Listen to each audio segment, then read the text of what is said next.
Confiez-nous votre image et laissez-nous la transformer en une identité forte grâce à un accompagnement sur mesure et un suivi personnalisé. De la communication institutionnelle au marketing politique et commercial, Eshima vous apporte des solutions grâce à une parfaite connaissance des outils de l'information et de la communication. Contact 085 113 44 44 085 113 44 44. Eshima Magazine, un nouveau standard d'information.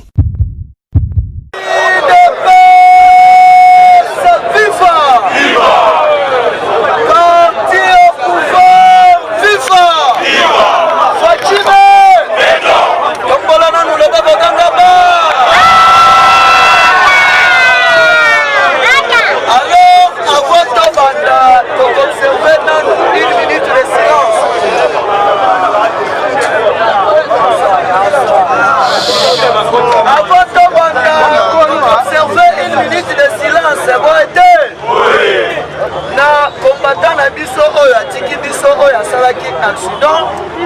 Et puis nous avons profité de l'occasion pour nous compatir ensemble na collègue Nabiso Abe Chole Oyo Aouti ko perdre maman na bango. Donc observez une minute de silence s'il vous plaît.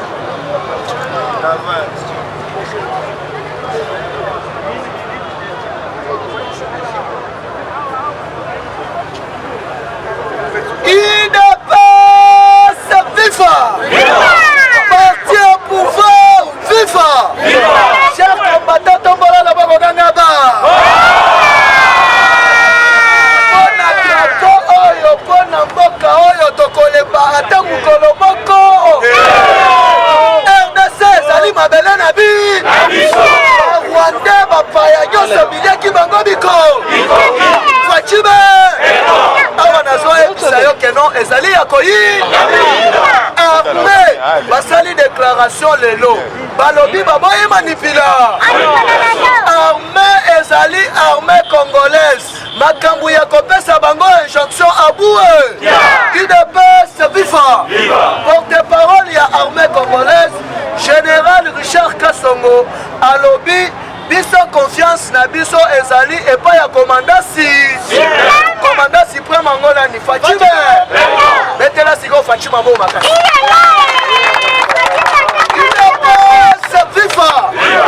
Avant de continuer, nous allons mettre en garde soleil à la cour. Nous allons mettre en garde soleil à la. Il ne peut se vivre. Soleil à la cour. Soleil à la cour.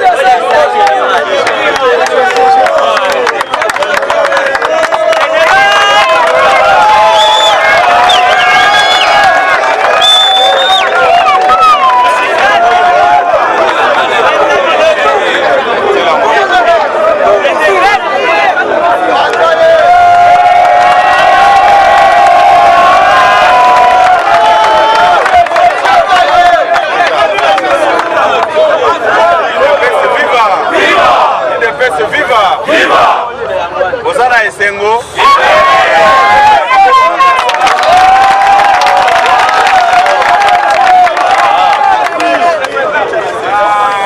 oyebi likambo ya marche tokosala mpona kosoutenir action mokonzi ya mboka. Nayebisaki bino ke samedi tokosala marche ya monene mpona kosoutenir mokonzi ya mboka. Marche wana ekozala pacifique. Mutu akotouche eloko mutu te, toyokani malamu. Mais naye ko annoncer bino bonne nouvelle moko. Bonne nouvelle yango. Oyebi vérité swaka te.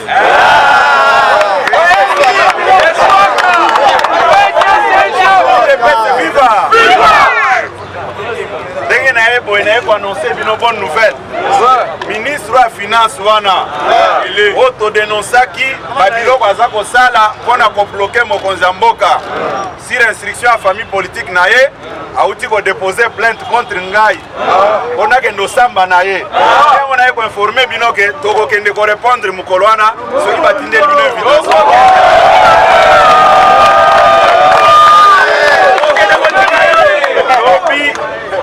Lobi matin tournée politique et kozalawa en préparation ya marche ya samedi mais na correspondre ye na mabenyo sa sali même c'est vérité tokani malamu ya bonne nouvelle na iko yebisa bino ngwana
mégaphone place oyo bakonzi na bino nde babumbisaka bango batiaka mbwaka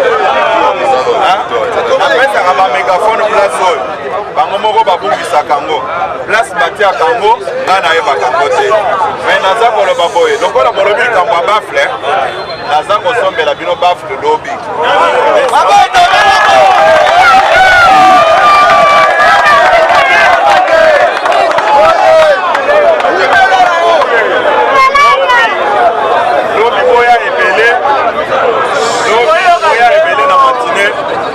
vérité mususu ekobima tokani nalobi boya ebele mpo bavérité mususu ekobima mboko bapi yango pendant 18 ans sans merci soki lelo balingi kointimide biso na babiloko moko mike biso tokobangela yango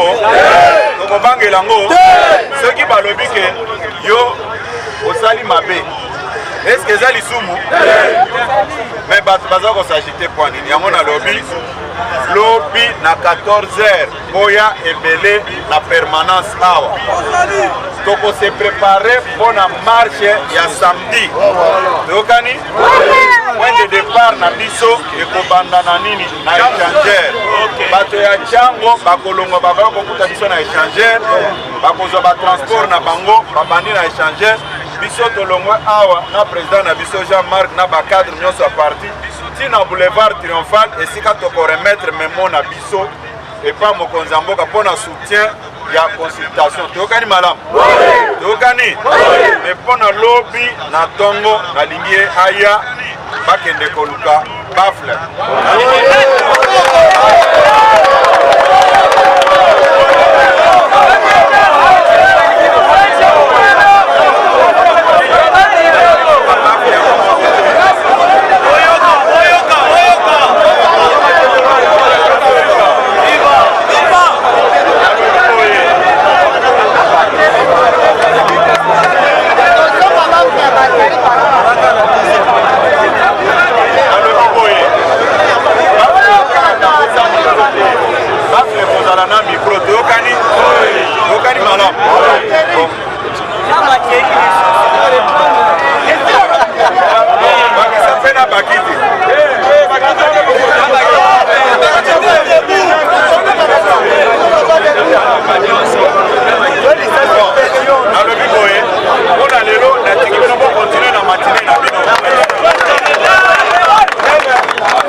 Deuxièmement, ceux qui balobi que non, Olibi ont bloqué ma mère Saliwa. FCC baza bato distraction. Na minute biso tozali na droit ya distraction ata mokolo moko. IDPS viva. Awa nde na aloba na yo awa na merme. Alo. Na minute oyo na oye. Choc tout.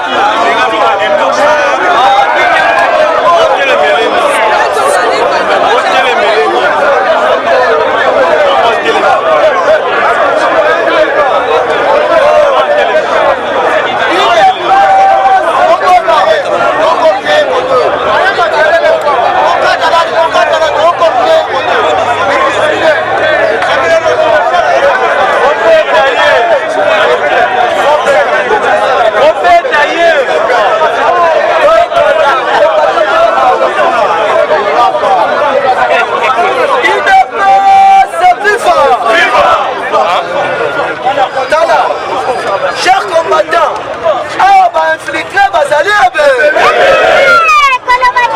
mutu nyonso azali pembeni na yo zala na ye maye ete boye te parceke ndenge ezali wana FCC akoyika siko boyebisanga nanu mes chers compatriotes na minute oyo dialogue tokosala nango nini 5 ans baza mystique bakeye mpa Kabila atozolobaka boye ekoma oyo bake koporte plainte mafuna ba soki bakofunda bafunda na ba donc je m'en fous bakeye na niveau ya kinakati kosa na bango ezali nini bapilote lisusu dialogue epuis kuna babimi maboko pamba te bapesi bango enveloppe par chacun selon barimere ndenge tozoyoka 150 000 $ ame est-ce que la minute oyo biso tona mposa ya dialogue faci abengisaki bato nyonso tolobaki bien makambo ya débauchage ezali ata mokolo moko bazoya bangomo awa nazoyebisa yo ngoyika sanji na oye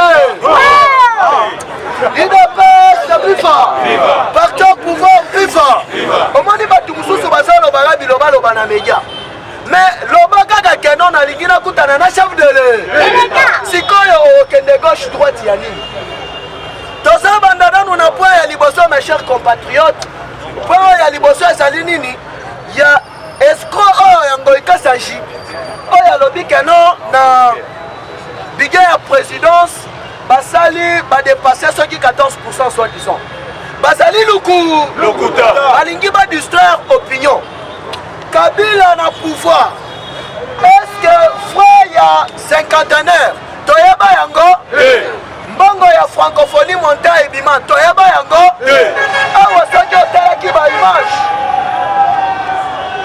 IDPS viva soki otalaki baimage ti Kabila yambi 5 lobi bakiti oyo ya présidence ya oya Kabila longola yango na présidence tina kinga kati oyo kindoki te me bakiti ya présidence yo kolongola yango okende kotya na ndako na yo na lolenge nini vraiment nazoyebisa bino keno barwandais baza batu te IDPS viva barwandais bazali batu fatia ye na bonne volonté wana azofonda kutu na ndako moko ata président moko te africain akondima fonda na ndako wana mais fatia azofonda na cité ya oya IDPS viva parti au pouvoir viva yango tozomettre bango en garde mutu ekosa yo te faci asali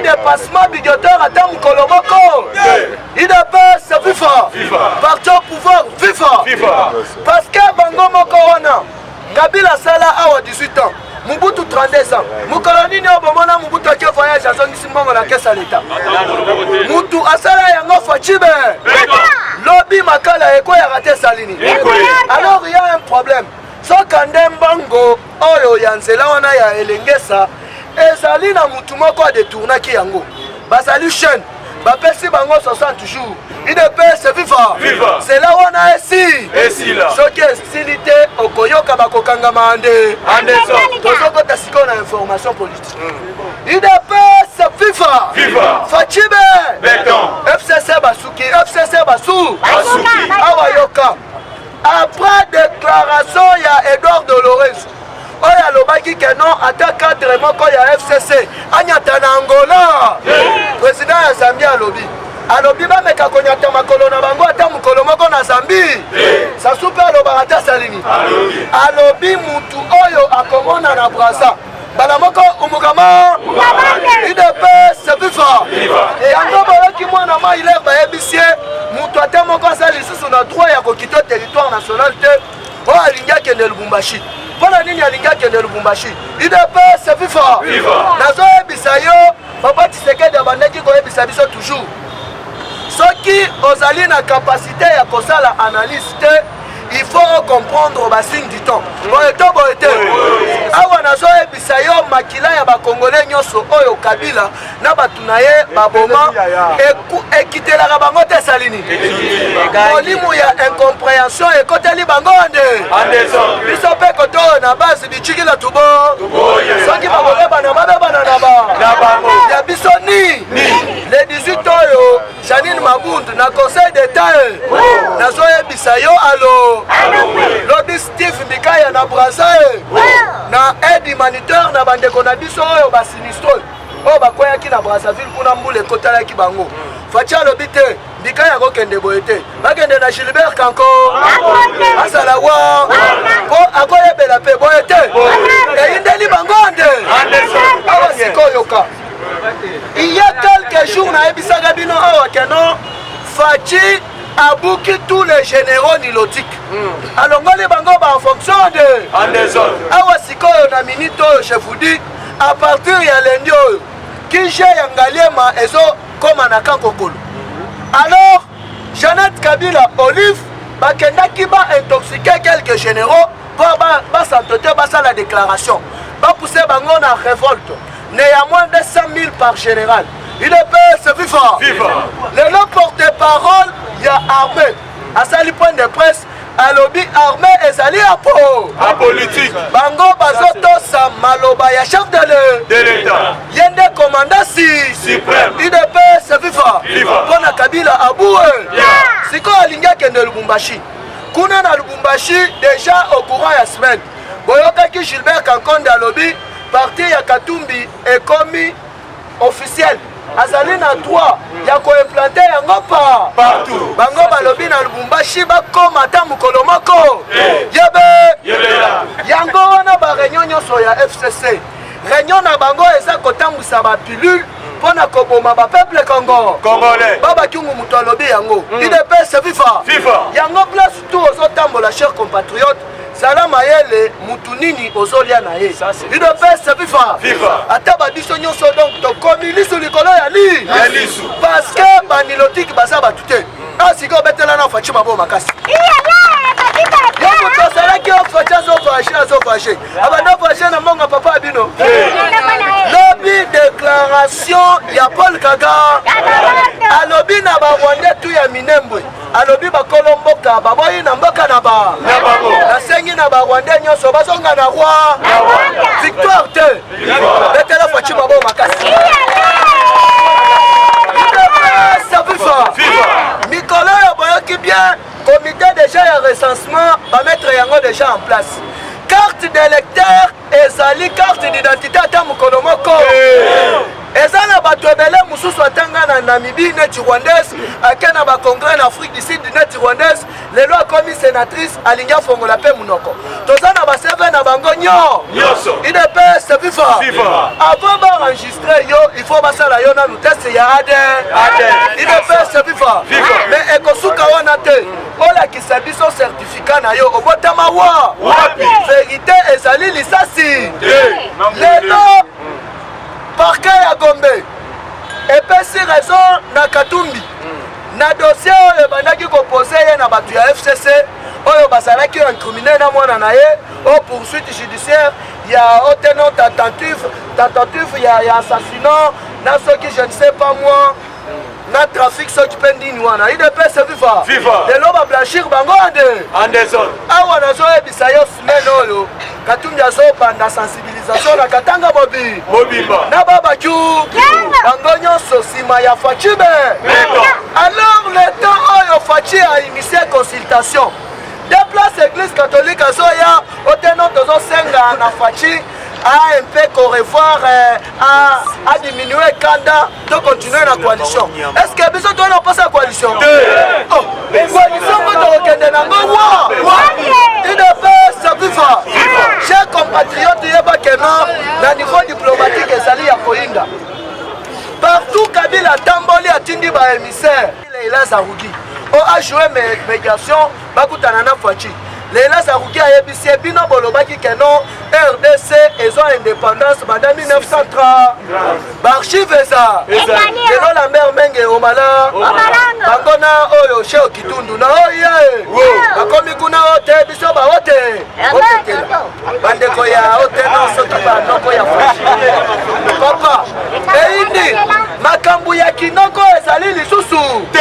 Parce que na minute oboyoki batuana, Ote no ba initier motion na Sénat contre Gilbert Kankonde. Bakokende na Gilbert Kankonde et pas Imako. Il ne peut se vivre. Batu ba destitution kato balongola kaba ministre ezali cour de cassation. Nani a nommé ba juge na cour de cassation? Yebe cour constitutionnelle de cassation. Conseil d'État, na maboko ya Fachi. Okokimela wa. Awa na so ebisa bino secret moko. Bon magnifique bona fibo Pascal Moukou a démissionné na Renaissance. Boza au courant. Mutalo moko akole. Yewana sali parlement debout na secret. Akomi alléluia. Kabila Bouke. Yebe. C'est tout ça. Ezali pona koyebisa bino nini. L'herbe Sizo et aussi là, bazo créé tribunal international y a lutte contre la corruption. Awa nazo ebisabino na consultation awa. Fachi koyamba ba veuve nyonso ya batu o Kabila Boma. Akoyamba mwasi ya Floribert Chebe.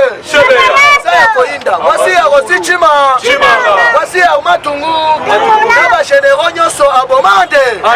Mwasi ya Mamadunda. Lera kofide wana nazo ebisabino piolole kobeta. 10 décembre éducapé Libande.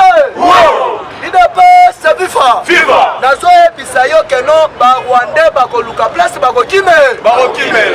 Awa yoka. Telo bate. Letela Fachina Mboga. Il ne peut se vivre. Parti au pouvoir, viva. Amatao qui t'a Fachime. Ba gouverneur ti bomona ki ba bengisi bango. Papa politique et ça mystique. Moutoko c'est un que non FCC de balingi ba manipuler opinion. Oh ba gouverneur na biso ba tolobaki ba kende kokuta na chef de l'état. Mais bino ba tolobaki ba gouverneur ba kende kokuta na chef de l'état. Boni na pas peur de ba créer commission moko boye ya ko sanctionner soi-disant ba député nyonso oyo ba kendaki ko consulter Fachi. Bazo bangani alors que Tibo mona qui puisse mobile kuna bakutani na Fachi. Alors binga na ko travailler pour na individualité mais na ko travailler na intérêt ya peuple congolais. Il est c'est viva. Dengue tozali awa ba cadre nyonso ya FCC sans exception ba komi côté ka mapanga. Si quand il protège à Lupangu, il faut les cahiers pas ya puisse mobile.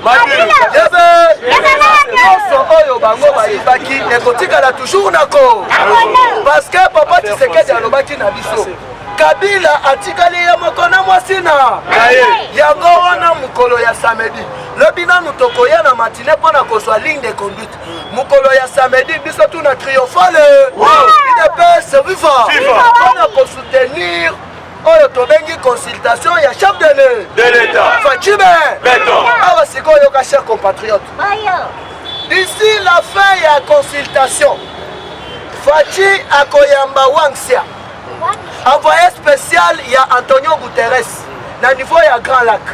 Il ne peut se vivre. Alors que Bomonaki, Nabamboka tout y a Afrique, Fachi Atambolaki, surtout dans les 9 pays voisins d'Abisso. Awandenge Zali, Awanazo et Bisabino Kenon, ba marine militaire, Bazali na Uganda, Bazana Burundi. Bazali pe na Rwanda. Il est pas se vivre. Yango bomona ki Kabila akayi kofunda Fachi et pas ya Fachi. osali eloko idepesa fifa toyebisaki bino ke Lorenzo aza angolais mais origine na ye congolais ngo yawa mwambila muko abengaka Fachita Salini chilombo wetwa yau bakubwe yebe basivertisha nde awa nazoyebisa yo arme mobimba betona be eske lobi na makala yo kopusana pembeni ya Fachi basoda bazoyebisa yo ke non batoilette kuna bakomi kopepa ngo deux fois par mois. Donc ndenge tobandaki kodejeuner na époque ya Mobutu Fachi azongisi ya mais awa Kabila yo chef de l'état bato babombaka yo voir na cité ya oya batoilette bouchée pas seulement ça Kabila longoli ba meuble nyonso amemi yango na kingakati plus grave na biro na ye bakuti Kabila desinaka kaka bato ande na ba minduki mais yo musala na yo ezalaki ni idepesa FIFA consultation ezoko continuer place na kochitele Fachi avant faire la consultation akoyamba ba généraux nyonso akoyamba la police akoyamba batu ya fonction publique avant consultation ici là ba commettre un groupe moko ya WhatsApp pona ko consulter ba congolais donc ba ko soit quelques échantillons surtout na S ya mboka ba pesa pe contribution na ba papa Fachi yambi na ba fazer na suka batandeli fazer miko alobi feu ngade sana ba ye shinara ana posaka na so alicheti na kata ye atamu même les fazer ba comprendre Kabila abebiseli bango makambo nyonso ande alors que Fachi azongi sa cantine oyo tobengi social tous les fazers tous les sans-abri chaque jour Damasande parce que Masolo ezali kitoko mobilisons-nous comme un seul homme parce que tu gagnes ande wanda koya kakaota Salini na boka oyo soki bakoboma biso baboma biso kaina binalo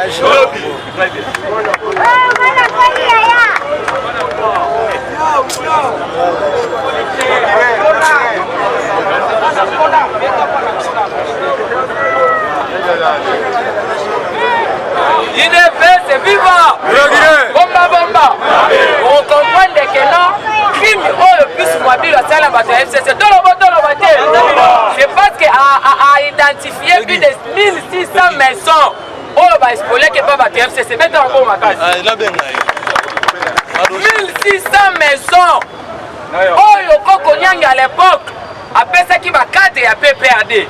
Yango moni crime yo ya sale pa bata PPRD yango wana bomba on comprend que moi Kassanji n'a pas de la nation Kindoki président Zalaki clair yo reste qu'on a discours chef de l'état lobaki je reviendrai après consultation par rapport à fait à coalition parce que le lot doye poto régler mambo ya accord to lembi accord wana parce que toyoti Kabila saisir les sources communauté internationale mais tokoye bisabango boye Menda Ozonga na TV, pourquoi? Parce que la vidéo est sali.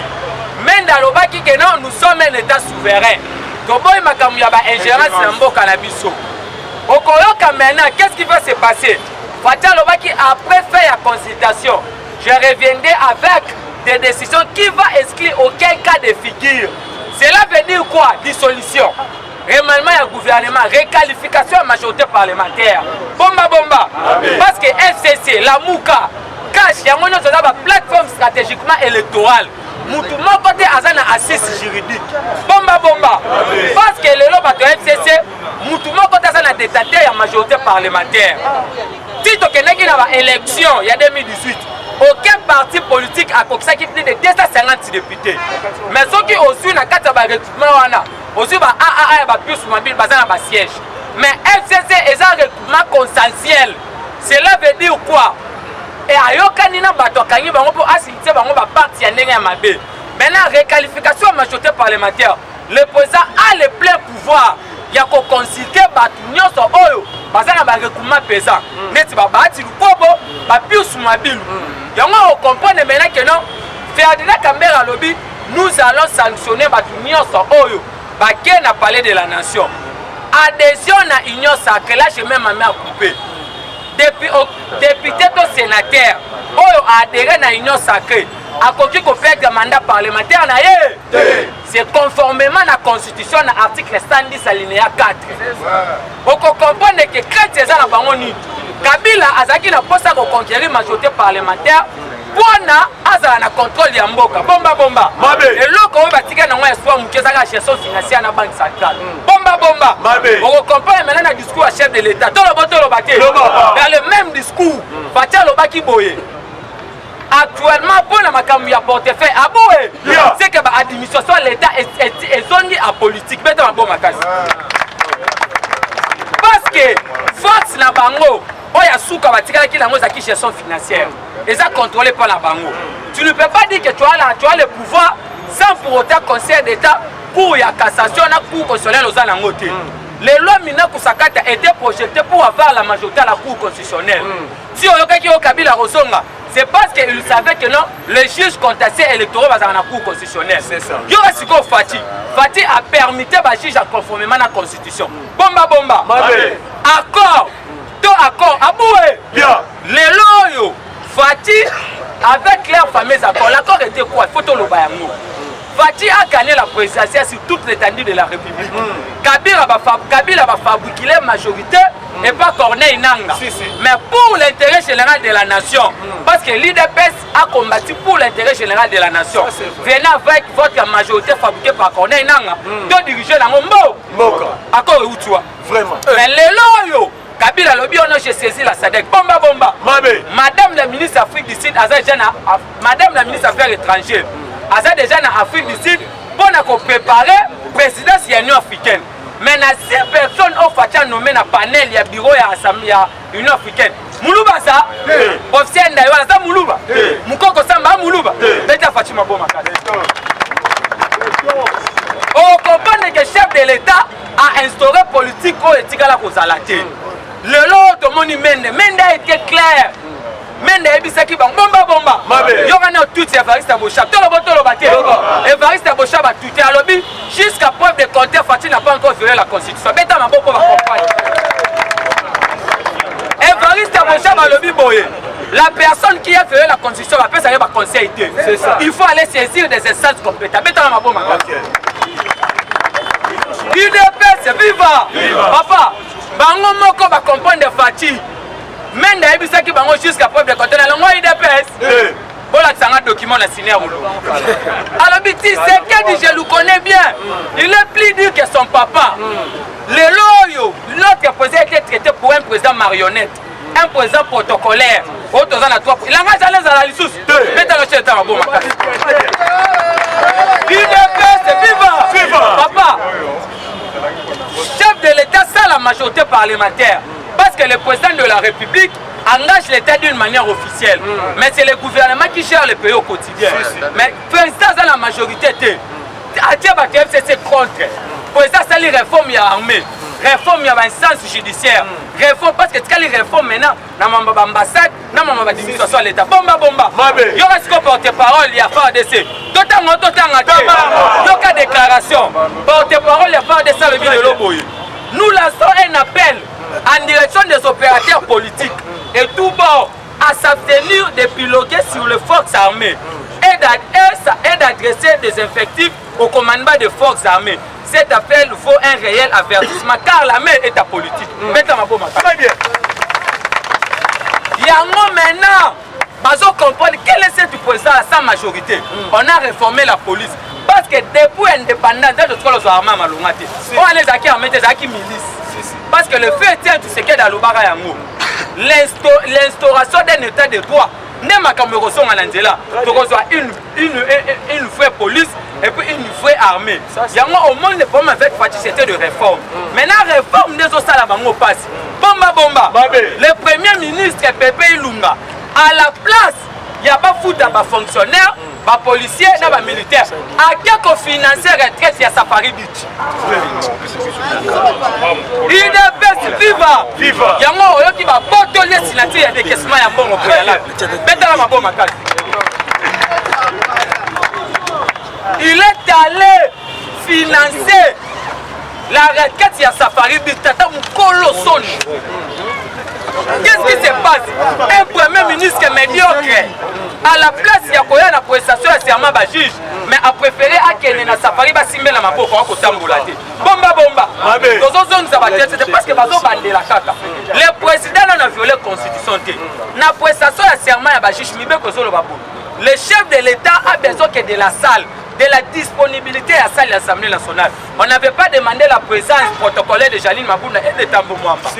Le serment est reçu par le chef de l'État. Bomba. Tant que nous avons communiqué samedi dans Safari Bito, donc on dit arrêtez. Yoka Koto, première audience publique à Bachich pour cautionner les cérémonies. Bétala Maboma Kassi. Yango maintenant va comprendre au fond de Tshisekedi parce que ça dit que c'est la CNU africaine. Ça sous à son gérer Sirégel. Mais ça sort le but, nous sommes censés de respecter Tshisekedi. Pourquoi? Parce que c'est le futur président de l'Union africaine. Aucun conseil européen, nous coûte Charles Michel a dit que là, Tshisekedi nous tape si biso valait la communauté internationale. Aucun na Sirégel na Grand Lac. Kagame le but Tshisekedi c'est le leader et Afrique. Faites la mabo makasi. Tshisekedi a été sous-estimé, voire même dans son parti politique. Mais les loyaux, bando qui va passer la campagne de diabolisation et d'intoxication, Moutuloko a Ongoïka Sanji, Aza fouille à corruption et à l'élection, n'y a ça mal en beaucoup. L'IDPS ne peut pas débaucher Ongoïka Sanji. Parce que tu as déjà tous les gens qui ont le débauchage. Crise actuelle les a créé dans le bateau, mais ça a débauchage, n'a dédoublement. Parce que Kabila a ça la partie bis. Vous ne pas à Salango bis. Les missions, c'était de dédoubler l'IDPS. C'est pour cela l'époque, la vérité, il faut même arrêter le président du Parlement de Bougnos. Mais comme l'UDPS pas pour l'intérêt général de la nation, il y a un moment l'UDPS était mitié. Et dans la mabou makasi.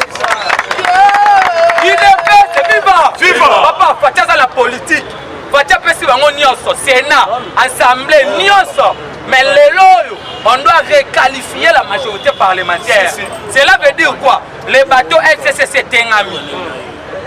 Pilote avec sauvetage à Souka, ils ont consultation. Présence, il y a maman, ceux qui ont livré. On n'a pas besoin de ta Oya, tu constaté au Salini. Alors, Olive Lembe, elle veut se comparer avec notre distinguée première dame, Maman Denise Nakeo.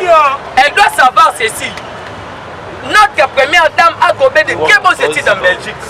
Prévenez, action Maman Denise Salaka, ils ont accompagné nos partenaires. Cela veut dire quoi? Ceux qui ont remis le logo, ils ont le logo, il y a des partenaires. Mais Maman Olive, elle doit passer à la barre pour se justifier. Parce qu'une première dame n'a pas un statut officiel en Boka. UDPS c'est vivant. Alors, ceux qui font gagner, cela veut dire que le peuple a fait quoi? Parce que tu sais qu'elle avait dit que le peuple est plus fort que la bombe anatomique. L'UDPS c'est vivant. Il y a un monde qui fatigue. De pas comme un chef de l'État, n'a tombé la dédouate. Mais mon la côte à l'Assemblée nationale, cela veut dire quoi? L'État n'a pas beau ma président Aza clair. Président Tchèque on a fait accompli. Premier ministre, parce que Balobio, Fatih ne respecte pas les accords. Le lot photo son Sabango. Accord il y a Palou, Kabila respecta. Accord il y a Oya, Kabila respecta. Accord il y a 5 ans respecta. Vous voyez là, on va Franck Dion. C'est parce que Franck Dion a pris un accord à 5 ans avec Kabila a respecté à moi. C'était ça le problème. Les élections, il fallait qu'ils aient organisé en 2016. Kabila respectait la constitution. Mais les lots, on va donner des leçons. On va donner des leçons. Bomba. Janine Mabounda boué. Parce que les 18 personnes réquisitionnées vont sortir dans l'Assemblée nationale. C'est le même peuple qui jamais à Kaboul, on comprend maintenant des moyens qui nous ont violé l'article 139 du règlement d'ordre. Alinéa 6, le but que non, il faut présenter les projets financiers. Dépasser ce mois-là, les bureaux de l'Assemblée nationale réputés des missionnaires. Qu'est-ce qui va se passer? Tous sur la banque président Moussou sur l'Assemblée nationale. Jamais Kabounde. La Sénat va dire bangé. Dans mon moment disciplinaire, va président Sénat. On te connecte. Dans président Sénat, excusez-moi les termes. On comprend que non. Président Sénat, à président parti politique. Président Sénat, il y a un regroupement politique. Ah, j'attends la Kabila manipulé. Ok, Kabila n'a pas de on se comprend. Maintenant, le problème c'est quoi? L'air crainte c'est ça que notre premier ministre a démissionné parce que va renommer un formateur. Les lois étaient claires. tous les premiers ministres que Kabila avait nommés dans ce pays, et c'est là qui la violation est Mibeko. Moutou pas à premier ministre, c'est à la parlementaire. Papa Fati est un politicien. Fati c'est un politicien. Fati a une option à terre au baron, c'est là qui a augmenté. Parce que les accords c'était que Fati a augmenté, Fati n'a pas la majorité, Fati ne maîtrise rien. Fati, Kabila est venu dans ce pays, c'est d'abord un fruit de l'armée. Kabila était dans la bourse. Mais tu vas pour Kabila, il va comme le Congolais, mais les lots, Fati a mis bango. Si la souke, a ébussi bango aucun accord politique, voire même ça. Eshima, votre magazine qui bat au rythme de l'actualité. Retrouvez la nouvelle édition. Exclusivité, alors que la RDC sort progressivement la tête de l'eau après la crise sanitaire Covid-19 ayant fragilisé les économies du monde, Eshima Magazine présente à la une de sa 15e édition la ministre de l'économie nationale, Acacia Bandou Bola, présente son bilan depuis sa prise de fonction. Relance économique, Acacia Bandou Bola Mbongo donne des signaux forts. Baisse des prix des produits pétroliers, maîtrise des prix des denrées alimentaires pendant des temps forts, organisation des marchés populaires afin de soulager les paniers de la ménagère en période de Covid-19, une franche collaboration avec les opérateurs économiques et dotation en équipement de son administration, la ministre de l'économie nationale affiche un bilan éclatant de sa première année de gestion de ses très stratégiques portefeuilles. Eshima Magazine revient sur chaque étape de la vie de la Margaret Thatcher congolaise. Focus, Agnès Moide et la CNSS interpellent les employeurs sur les avantages de l'utilisation de la télédéclaration. Payer l'impôt est un devoir civique. Barnabé Mwakadi Mwamba, directeur général de la DGI, sensibilise les assujettis. Découverte, Jerry Biangani Tampo, l'homme derrière la renommée de l'université chrétienne Cardinal Malula. Dossier Eshima, contentieux électoraux de la poudre aux yeux. Économie, les scandales financiers ont la peau dure en RDC. Interview, Ted Belechai Kassonda, secrétaire exécutif national de la Ligue des jeunes de l'UDPS. Bras de fer entre la CPI et les USA. Fatou Bensouda défie Donald Trump. Retrouvez l'intégralité du magazine Eshima dans les kiosques. Eshima Magazine, un nouveau standard d'information.